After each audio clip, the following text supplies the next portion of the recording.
Discovery of a cavern cut in solid rock. Among the most remarkable discoveries, and this is just a quick little synopsis, and then I'll read the whole article. Lost his hold and fell 15 feet. Walls adorned with the most vividly colored drawings of men and animals. The ceiling was domed. On yesterday, an old gentleman by the name of Saucery, living about 8 miles southeast of here in that section known as Chimney Pierre Hills. The name was derived from an ancient pier or pillar of stone, now partly destroyed, about 15 feet high, shaped like a chimney, and having a sunken square in the base as though designed for a fireplace, supposed by many to be a relic of those wonderful prehistoric people, the mound builders. Now, on an interesting note, they find these kind of petrified, in a way, so to say, petrified chimneys all over the realm, and they connect with buried buildings underground. So to say that they said it was like a chimney, I'm sure it was a square base. The mound builders came to the city and detailed their wonderful discovery of a cavern cut in the solid rock or bluff, which, if anything like represented, will take its place among the most remarkable and wonderful of archaeological discoveries. As we learn the story, Mr. Saucerer, started out early this morning to seek a sheep which had strayed away from the flock he was penning for the purpose of shearing. Following along the hazels, skirting an immense table of rock, known from the first settlement of the country as Chimney Pier, he heard the faint bleating of his sheep, apparently from behind a great standing splinter torn from the mass, probably by a thunderbolt, and detached until a broad fissure parted the two.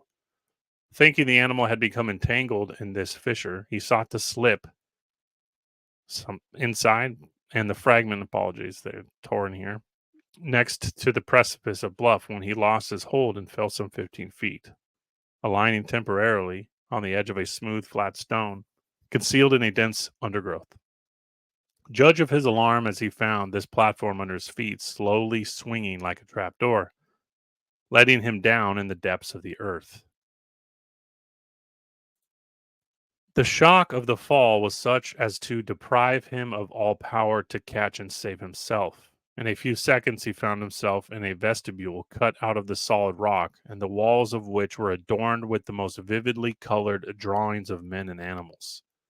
The ceiling, which was dome shaped and about 11 feet above the floor, was adorned with the figure of a giant sized man placing faggots in a figure designed to represent the sun.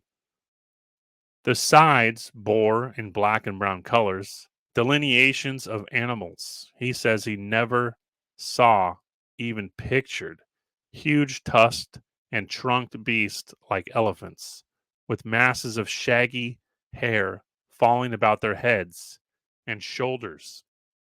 Great cats, he says, striped like tigers and with tusks hanging over their lips like walruses.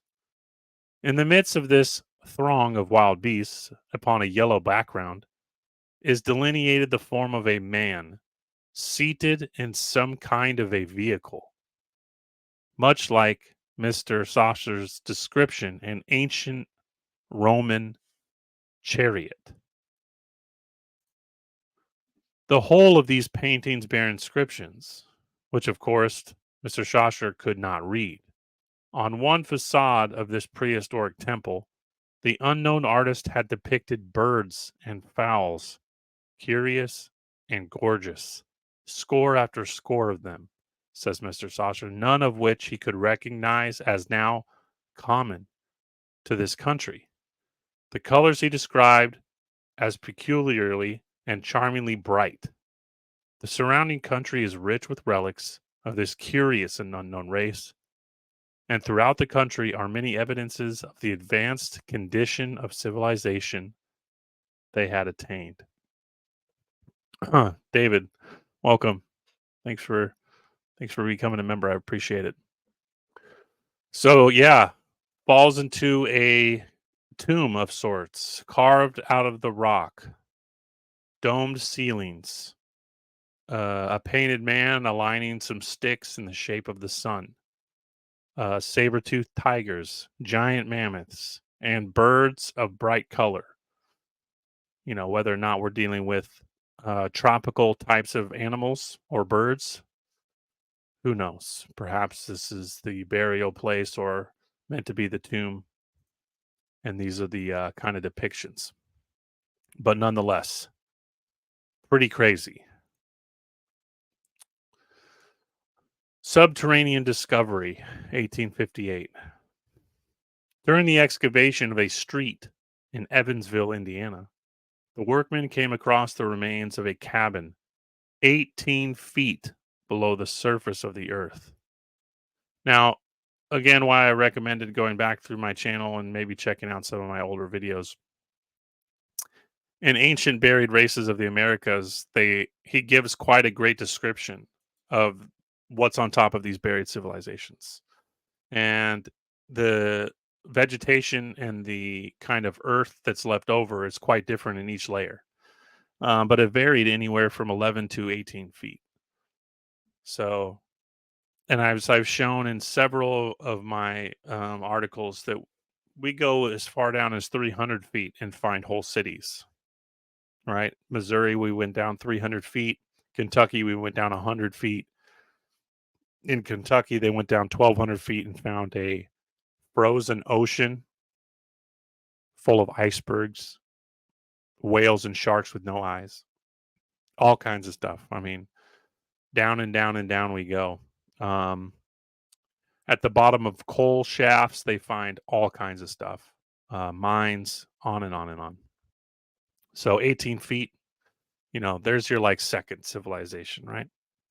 Possibly even third, but I'd like to say that, you take a house 8 to 10 feet tall, bury it in 18 feet, right? So, anyways, this wonderful subterranean house was about 12 feet in length, formed upright posts set in the ground, and boarded up with split oak puncheons secured by wooden pins. The posts and pins were partially decayed, but still stuck together. Within the wall were found portions of an old fashioned spinning wheel, a wooden maul, several pairs of boots and shoes, and the identical charred stick which the former occupants of the house had used to punch the fire with. Again, 1858. And that's one of 100, at least, that I've shown over the years of just a subterranean house, where there are places where they find dozens of chimneys sticking out of the ground. Virginia sticks out as one of them that I found. I know Ohio's the same way. I posted one in Santa Cruz, California, where they're exploring mid 1800s, and they're like, look at all these rocks that look like chimneys sticking out of the ground. Oh, they are chimneys. Oh, and they find a buried city, at the end of those chimneys. Several houses, a dozen houses, a city, who knows?